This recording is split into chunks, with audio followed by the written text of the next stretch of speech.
और बार्टले काफी इस पूरी इमारत में फैला हुआ था।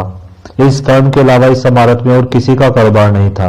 इसी बिना पर यह इमारत कोबरा मैंशन के नाम से मशहूर हो गई थी। वैसे इसका नाम कुछ और था। तैमूर एंड बार्टले की फर्म सांप की खालों की तिजारत करती थी। कारोबार बहुत बड़ा था। दफ्तर में दर्जनों क्लर्क थे। मुख्तलिफ शोबों के मैनेजर अलग अलग थे और इनकी तादाद 12 से किसी तरह कम नहीं थी।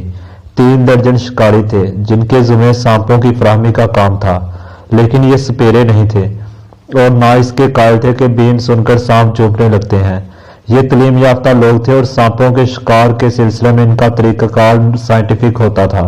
इन्हें बड़ी बड़ी तनख्वाहें मिलती थी और इनकी ज़ाहरी हालत देखकर कोई नहीं कह सकता था कि इनका पेशा इतना हकीर और गंदा होगा। कोबरा मैंशन का हॉल फर्म का शोरूम था।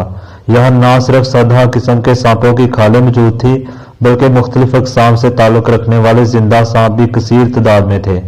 हफ्ते में 2 दिन ये शोरूम पब्लिक म्यूजियम बन जाया करता था, यानी हफ्ते में 2 दिन हर आदमी किसी रोक टोक के बगैर वहां जा सकता था। आज इतवार था और कोबरा मैंशन की इस बड़े हॉल में तिल रखने की भी जगह नहीं थी। आज कुछ गैर मुल्की सांप नुमाइश के लिए रखे गए थे, जिनमें जनूबी अमेरिका के जारा काका और अफ्रीका के ब्लैक मोम्बा भी थे। रजिया सिर्फ इन्हें 2 किस्म के सांप देखने के लिए यहाँ आई थी, वरना और सब तो इसके देखे हुए थे।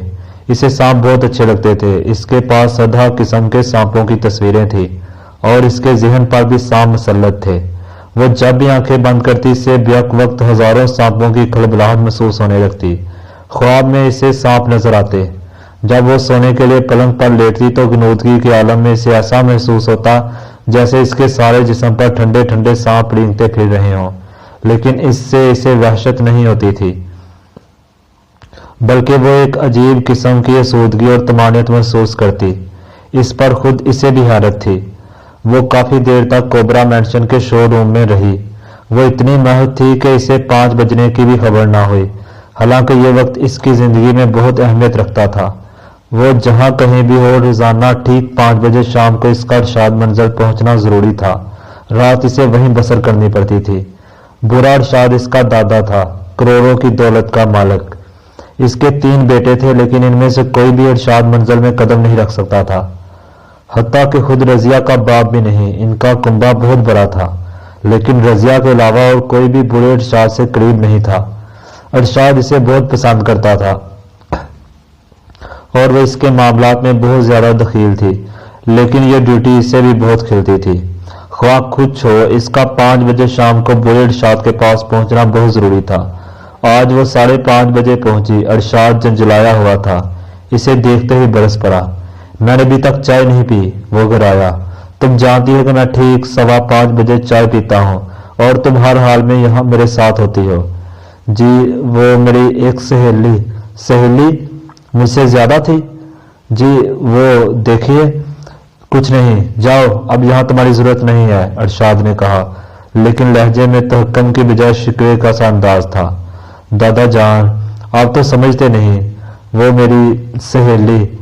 मैंने भी चाय नहीं पी, तो मैं मंगवाती हूँ चाय। रजिया कमरे से चली गई। इरशाद की उम्र 80 से कम नहीं थी। दुबला पतला पलपले जिस्म का आदमी था। चेहरे पर बेशुमार गहरी झुर्रियां थी, लेकिन वो रोजाना शेव करने का आदी था। लोग इसे जग्गी समझते थे। इरशाद मंजिल में वो तन्हा रहता था। कुंबे के दूसरे अफराद शहर के मुख्तलिफ हिस्सों में मुकीम थे। इनका कफील इरशाद ही था, लेकिन इन्हें इरशाद मंजिल में कदम रखने की इजाजत नहीं थी। इसकी वजह खुद इन लोगों को भी नहीं मालूम थी। इरशाद मंजिल एक बहुत बड़ी इमारत थी और शायद शहर की खूबसूरत तरीन इमारतों में इसका शुमार होता था। वहां 1-2 नहीं बल्कि पूरे 15 अदद नौकरों की फौज रहती थी। लातादाद पालतू परिंदे थे, दर्जनों बिल्लियां थी और इतने ही खरगोश। और कभी कभी रजिया ये समझने लगती थी कि वो भी इन्हीं पालतू जानवरों में से है। इस ख्याल का महरक इरशाद का बर्ताव था। वो इसे एक नन्ही सी बच्ची समझता था और इसे अपनी मर्जी का पाबंद बनाए रखना चाहता था। इसकी जरा जरा सी बातों की टोह में रहता और इस वक्त तो रजिया को सचमुच गुस्सा आ जाता जब वो इसका वेंटी बैग टटोलने लगता, इसे खोलकर इसमें रखी हुई चीजें उल्ट पुलट डालता। इस वक्त भी वो यही हरकत कर रहा था। रजिया चाय के लिए इसके कमरे से चली गई थी और वो मेज से इसका वैटी बैग उठाकर अपने जानों पर रखे से खोल रहा था। अचानक इसके मुंह से एक हल्की सी चीख निकली और वैटी बैग को पड़े झटक कर कुर्सी समेत दूसरी तरफ उल्ट गया। वैटी बैग से एक छोटा सा सांप निकलकर फर्श पर लहरें ले रहा था। बुरा अरशाद बड़ी फुर्ती से फर्श से उठा, लेकिन ना तो इसने शोर मचाया, ना किसी को अपनी मदद के लिए आवाज दी। सांप की रफ्तार में सरत नहीं थी, वो आस्ता आस्ता फर्श पर रेंग रहा था। अरशाद ने अपनी वॉकिंग स्टिक से बासानी इसका सर कुचल दिया। थोड़ी देर बाद वो फिर बहुत इत्मीनान से इसी कुर्सी पर बैठा कुछ सोच रहा था। रजिया का वैटी बैग इसने वहीं रख दिया था जहां इसे उठाया था। तकरीबन 10 मिनट बाद रजिया खुद ही चाय की ट्रे अपने हाथों पर उठाई कमरे में दाखिल हुई। अरशाद ने अपनी कुर्सी मेज की तरफ खिसका ली। अचानक रजिया की नजर मुर्दा सांप पर पड़ी। वो चाय की ट्रे मेज पर रख चुकी थी। अरे ये सांप! बुरा इसे घूरने लगा, लेकिन रजिया के चेहरे पर हैरत के इशार थे। ये यहाँ? फिर इसे कहाँ होना चाहिए था? अरशाद ने आस्था से पूछा। मैं क्या जानूं, मेरा मतलब ये है कि ये यहाँ कमरे में था। मैंने इसे मार डाला। अरशाद इसका चेहरा गौर से देखता हुआ बोला। मगर ये यहाँ कैसे आया? तुम लाई थी। अरशाद बदस्तूर इसके चेहरे पर नजर जमाए रहा। रजिया हंसने लगी, लेकिन अरशाद की संजीदगी में जरा बराबर भी फर्क नहीं आया। मैं इसे स्पर्ट में रखूंगी, ये कितना खुश रंग है, रजिया ने अरशाद के लिए चाय डेलते हुए कहा। दोनों थोड़ी देर तक खामोशी से चाय पीते रहे। फिर अरशाद ने कहा, तुम मुझसे तंग आ गई हो? क्यों? नहीं तो ये आप क्या कह रहे हैं? मैं महसूस कर रहा हूं इस मामले में मैं आपसे लड़ जाऊंगी। आखिर आप किस बना पर ऐसा कह रहे हैं? इसलिए कि मैं सचमुच तुम पर जुल्म करता हूं। मैं तो ऐसा नहीं समझती। आखिर आज आप ये झगड़ा क्यों ले बैठे हैं? जरूरतन आज मेरी जरा सी गफलत मुझे मौत के घाट उतार देती। ये सांप तुम्हारे वैंटी बैग में था। नहीं। रजिया बुखलाकर खड़ी हो गई। बैठ जाओ, ये हकीकत है। ये वाकई एक नाजिबा बात है कि मैं तुम्हारे वैंटी बैग में हाथ डाल दिया करता हूँ। अरे दादा जान, खुदा की कसम मेरे फरिश्तों को भी इल्म नहीं। रजिया का चेहरा जर्द हो गया था और इसका सीना दूंकनी की तरह फूल और पिचक रहा था। वो बार बार अपने खुश्क होंठों पर जुबान फेर रही थी। बैठ जाओ, चाय पियो, अरशाद ने नर्म लहजे में कहा।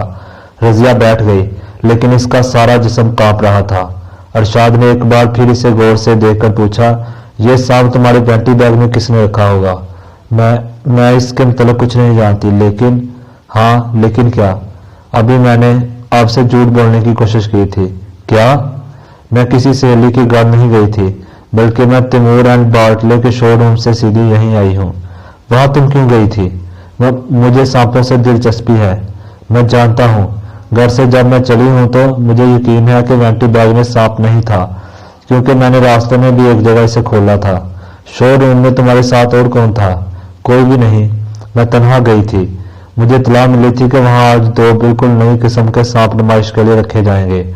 अरशाद थोड़ी देर तक कुछ सोचता रहा, फिर बोला, मेरी इस बुरी आदत से सभी वाकिफ होंगे कि मैं तुम्हारा वैंटी बैग खोलकर देखा करता हूँ। जी हाँ, तुमने शिकायतन लोगों से तज़किरा किया होगा। वो देखिए, मैं बुरा नहीं मानता, सिर्फ ये जानना चाहता हूँ कि कुछ लोग इससे वाकिफ हैं या नहीं। सिर्फ घर वाले? घर से मुराद सिर्फ तुम्हारा घर है ना, या जवाद और अमजद के घर वाले भी जानते हैं? जी हाँ, इन्हें भी इल्म है। अरशाद एक तवील सांस लेकर कुर्सी की पुश्त से टिक गया। वो छत की तरफ देख रहा था और उसके चेहरे की झुर्रियां कुछ और ज्यादा गहरी मालूम होने लगी थी। दादा जान, आप यकीन कीजिए, मैं ये नहीं कहता कि यह हरकत तुम्हारी है, बुरे अरशाद ने आस्था से कहा। आपने ये क्यों पूछा था कि वैंटी बैग के मतलब कौन कौन जानता है? मैं फिर यही कहता हूँ कि यह हरकत तुम्हारी नहीं हो सकती। तो इसका यह मतलब है कि आप खानदान के किसी दूसरे फर्द पर शुबा कर रहे हैं। क्यों ना करूं, कि आदमी की वक़्त दौलत से ज्यादा होती है? ओहो, यक रजिया का चेहरा सुर्ख हो गया। तब तो यह हरकत मेरी भी हो सकती है। नहीं, तुम ऐसा नहीं कर सकती, मुझे यकीन है। इसलिए आप खानदान वालों को यहाँ नहीं रखते? रजिया ने पूछा। इसके लहजे में तलखी थी और चेहरे से साफ जाहिर हो रहा था कि इसे यक गुस्सा आ गया है। हाँ, इसकी वजह यही है। फिर आपको मुझ पर इतना अदमाद क्यों है?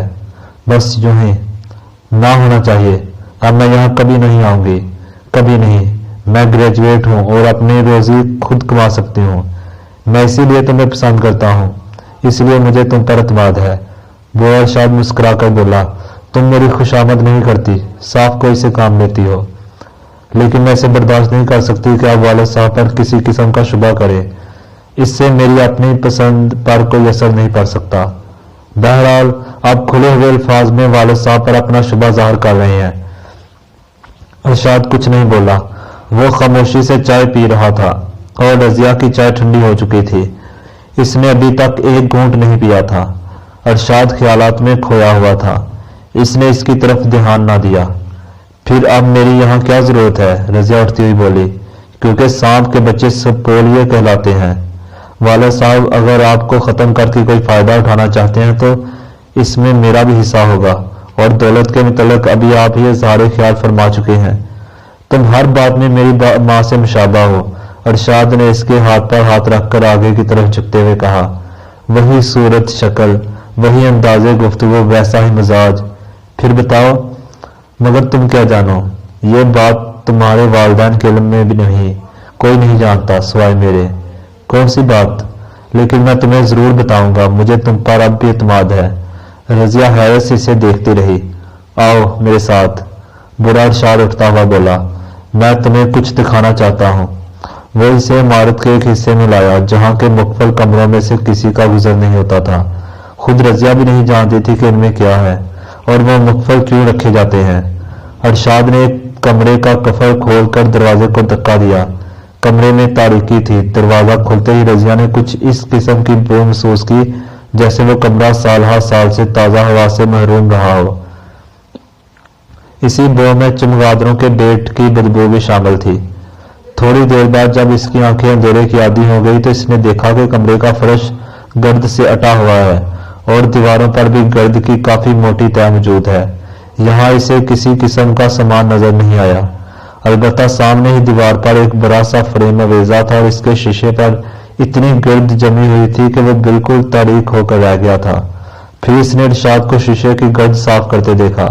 इस फ्रेम में एक तस्वीर थी, लेकिन इस कमरे में इसे अपने बाप नशाद की तस्वीर देखकर बड़ी हैरत हुई। आखिर वो इस 13 उतार कमरे में क्यों लगाई गई? ये कौन है? अरशाद ने रजिया की तरफ मुड़कर पूछा। आखिर इससे आपका मकसद क्या है? रजिया ताए हुए अंदाज में कहा। ये किसकी तस्वीर है? अरशाद ने फिर पूछा। अब क्या मैं वालिद साहब की ना पहचानूंगी? रजिया ने बेदिली से कहा। खूब गौर से देखो। देख रही हूं।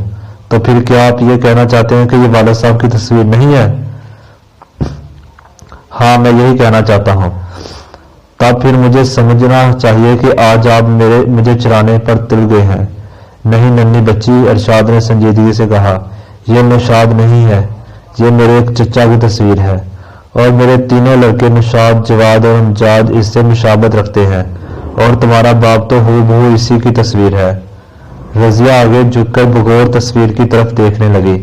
इसके चेहरे पर हैरत के आसार थे, मगर साहब तस्वीर के जिस्म कदीम वज़ा का लिबास ना होता तो अपने दादा के बयान पर कभी यकीन ना करती। लेकिन अब भी इसे शुबा था। इसकी दानस्त में कदीम वज़ा के लिबास इस जमाने में मुहैया करना दुश्वार तो नहीं था, क्योंकि वो अक्सर ड्रामा और फिल्मों में 2-3 हजार साल कबल के लिबास भी देख चुकी थी। वो चंद लम्हे खामोश रही, फिर इसने इरशाद से कहा, अगर मैं तस्लीम कर भी लूं तो फिर मैं कहूंगा कि इसी मुशाबत की बिना पर अपने तीनों लड़कों से दूर ही दूर रहना पसंद करता हूँ। रजिया का इश्तियाक बढ़ गया। इसने कहा, मैं कुछ नहीं समझी। मैं अभी समझाता हूँ, अरशाद ने दरवाजे की तरफ बढ़ते हुए कहा। वो दोनों इस कमरे से निकल आए। अरशाद ने इसे फिर मुकफल कर दिया। फिर अरशाद ने कहा, तुम यहीं ठहरो, टॉर्च के बगैर काम नहीं बनेगा, मैं टॉर्च लेकर आता हूँ। वो रजिया को वहीं छोड़कर चला गया। आज वो बुरा रजिया को हद दर्जा पुरस्कार मालूम हो रहा था। थोड़ी देर बाद अरशाद वापस आ गया। इसके हाथ में टॉर्च थी। इसने बराबर के दूसरे कमरे का कफल खोला। इस कमरे में तारीकी, गंदगी और बदबू ही का राज था, लेकिन रजिया को यहाँ कुछ भी नजर नहीं आया। अरशाद इससे कह रहा था, तुम हर मामले में बिल्कुल अपनी परदादी ही की तरह हो। मुझे तवक्को है कि इन्हीं की तरह एक मजबूत किरदार की मालिक होगी। क्या अब आप कोई बहुत डरावनी चीज सामने लाना चाहते हैं? रजिया ने पूछा। हाँ, बात कुछ ऐसी ही है। मैं आज तुम्हें सब कुछ बता देना चाहता हूँ। ये राज मेरे अलावा और कोई नहीं जानता, लेकिन तुम इसे हमेशा राज ही रखोगी, हमेशा। मुझे यकीन है कि तुम अपनी परदादी की तरह मजबूत किरदार रखती हो। मैं नहीं डरूंगी, मुझे बताइए। अच्छा ठहरो, अरशाद ने कमरे के एक गोशे की तरफ बढ़ते हुए कहा। रजिया वहीं खड़ी रही। गोशे में पहुंचकर इरशाद ने फर्श की गर्द साफ की और फिर रजिया को ऐसा महसूस हुआ जैसे इसने किसी संदूक का ढक्कन उठाया हो। फर्श में एक चौकोर सी खला नजर आ रही थी, जिसका रकबा 1 मुरब्बा फुट से ज्यादा ना रहा होगा। अरशाद ने झुककर इस खला में टॉर्च की रोशनी डाली और चंद लम्हे इसी हालत में रहा, फिर रजिया की तरफ मुड़कर बोला, आओ, डरो नहीं। रजिया लड़खड़ाते हुए कदमों से आगे बढ़ी। बुरे इरशाद के रवैये ने इसे सचमुच खौफजदा कर दिया था। आओ देखो, ये एक तहखाना है। रजिया दौजाने बैठकर खला में झांकने लगी। वो चंद लम्हों तक आंखें फाड़ती रही, लेकिन इसकी समझ में कुछ भी न आया। टॉर्च की रोशनी काफी गहराई में किसी ऐसी चीज पर पड़ी थी जो बजाते खुद गैर वाजिया थी, लेकिन फिर जल्द ही इसके सारे चेहरे पर पसीना छूट आया और हल्क खुश्क होने लगे। जिस चीज पर टॉर्च की रोशनी पड़ रही थी वो किसी आदमी की हड्डियों का ढांचा था। देख चुकी? दफातन इरशाद ने पूछा। रजिया को ऐसा महसूस हुआ जैसे इसकी आवाज बहुत दूर से आई हो। जी हाँ, इसने मुर्दा सी आवाज में जवाब दिया। क्या देखा? हड्डियों का ढांचा। रजिया थूक निकल कर बोली। ठीक, बस आओ। इरशाद इसे एक तरफ हटाकर सुराख का ढक्कन बंद करता हुआ बोला। थोड़ी देर बाद वो कमरे के बाहर आ गए। अरशाद ने इसे मुकफल किया और फिर वो रहायशी हिस्से की तरफ पलट आए। रजिया का चेहरा जर्द हो गया था और आंखों में वहशत नजर आने लगी थी। दोनों काफी देर तक खामोश बैठे रहे। अरशाद ख्यालात में खोया हुआ था। जर्द रंग के ढीले ढाले लिबास में इसका छोटा सा चेहरा, जुड़ाया हुआ चेहरा इंतहाई पुरस्कार मालूम हो रहा था। मैं जो कुछ भी कहने जा रहा हूँ वो हमेशा तुम्हारी हिजात तक महदूद रहेगा, इसने कुछ देर बाद बुराई हुई आवाज में कहा। मैं वादा करती हूँ, आप मुतमिन रहिए। रजिया का इश्तियाक को इज़्तिराब बहुत ज्यादा बढ़ गया था। सुनो, वो मेरे दादा की हड्डियों का ढांचा था। रजिया के होंठ हिले लेकिन आवाज न निकली। वो हैरत से बुरे इरशाद को गूंज रही थी। इसी जमीन पर आज से 65 साल पेशतर एक बहुत बड़ी ट्रेजेडी हुई थी और वो आज भी एक बहुत बड़ी ट्रेजेडी है। सिर्फ 50 रुपयों की बात थी। मेरे खुदा, मैं आज भी याद करता हूं तो मेरे रोंगटे खड़े हो जाते हैं। जल्दी से कह डाले, मुझे इख्तिलाज होने लगा है, रजिया ने कहा।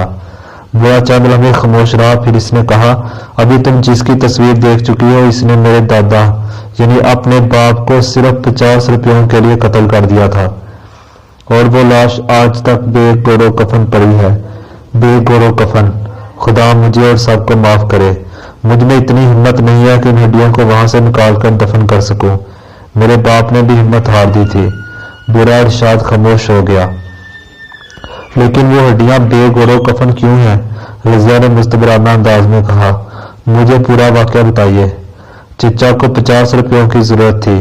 वो अच्छा आदमी नहीं था, किसी बुरे काम में सर्फ करने के लिए सिर्फ रुपयों की जरूरत थी।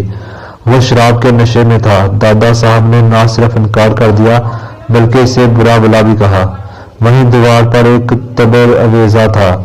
चचा ने गुस्से में आकर वही इसी तबर से इन पर हमला कर दिया। पे दर पे 3-4 वार किए और वो वहीं ठंडे हो गए। फिर वो कमीना फरार हो गया और इस दिन से आज तक इसकी खबर ही नहीं मिली।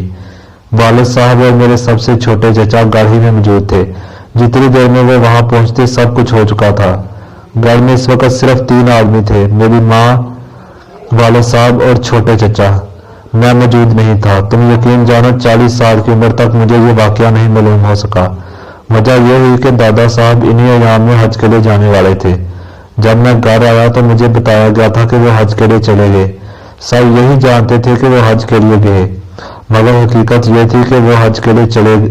हज वाले साहब और छोटे चचा ने मिलकर इनकी लाश तहखाने में डाल दी थी।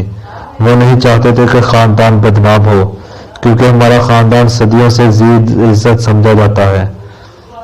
बहरहाल कुछ दिनों बाद दादा साहब के लिए ये मशहूर कर दिया गया कि वो बैतुल्लाह शरीफ में फौत हो गए। रह गया गुमशुदा चचा का मामला तो इसकी तरफ किसी ने ध्यान भी ना दिया, क्योंकि वो एक उबाश आदमी था। वैसे भी महीनों घर में इसकी शक्ल नहीं दिखाई देती थी, लेकिन रजिया ने थूक निकल कर कहा, लाश यूं ही क्यों पड़ी रही? ओह, फिर किसी की हिम्मत ही नहीं पड़ी कि वो इस तहखाने में उतरता। वालिद साहब ने मुझे इसके मुतालिक इस वक्त बताया जब मैं 40 बरस का था, यानी आज से 40 साल पहले। लेकिन मैं तुमसे क्या बताऊं, मुझ में भी इतनी हिम्मत नहीं है कि तहखाने में उतरकर इन हड्डियों ही को स्पुर्दे खाक कर दूं। कुछ देर के लिए कमरे पर खामोशी मुसल्लत हो गई।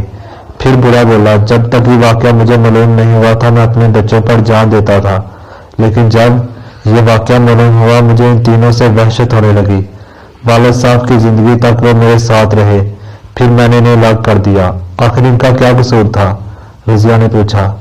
चचा, से मुशाबत की बना पर मुझे इनसे वहशत होती है, तुम्हारा बाप तो खास तौर से। तो क्या आप समझते हैं वो भी इस मुशाबत की बना पर आपसे वही बर्ताव करेंगे? मैं जानता हूं कि ये एक लघु ख्याल है, मगर मैं क्या करूं, और अब तो मुझे और ज्यादा महतात रहना पड़ेगा। आखिर वो सांप तुम्हारे वैंटी बैग में कहां से आया था, मुझे बताओ। रजिया कुछ न बोली, इसके पास इस बात का कोई जवाब नहीं था। हालात को मद्देनजर रखते हुए यही सोच सकती थी कि सांप किसी ने घर ही में रखा होगा, लेकिन इसे अच्छी तरह याद था कि वो घर से रवाना होकर कोबरा मेंशन जाने से पहले एक रेस्तरां में गई थी और वहां इसने पफ करने के लिए वैंटी बैग भी खोला था। फिर क्या कोबरा मेंशन में किसी ने ये हरकत की थी? मगर वहां तो वैंटी बैग इसके हाथ में रहा था। मुमकिन है किसी ने इसके बावजूद भी हाथ की सफाई दिखाई हो, मगर वो इसका बाप या कोई चचा हरगज नहीं हो सकता था। क्या सोचने लगी? अरशाद ने पूछा। इसी सांप के मुतल्लक। मत सोचो, मुझे यकीन है कि यह हरकत तुम्हारी नहीं हो सकती, मगर दादा जान, मैं अपने बाप या किसी चचा पर भी शुबा नहीं कर सकती। खत्म करो इन बातों को। बुरा हाथ हिलाकर बोला, मैं अपनी मौत से पहले नहीं मर सकता। अगर यही ख्याल है तो फिर आपने लोगों को अलग क्यों कर दिया? तुम्हारी मंतक और बहस मुझे तंग कर डालती है। मैंने अलग कर दिया, मेरी मर्जी, मेरा जो दिल चाहे करूंगा। बहरहाल अब यहां नहीं रहूंगा। क्या? बुरा आंखें निकाल कर बोला, तुम मुझे तरह नहीं छोड़ सकती। मैं अपनी औलाद में तुम्हें सबसे ज्यादा पसंद करता हूं, तुम नहीं जा सकती। रजिया खामोश बैठी रही, लेकिन इसके चेहरे पर बेजारी के आसार थे।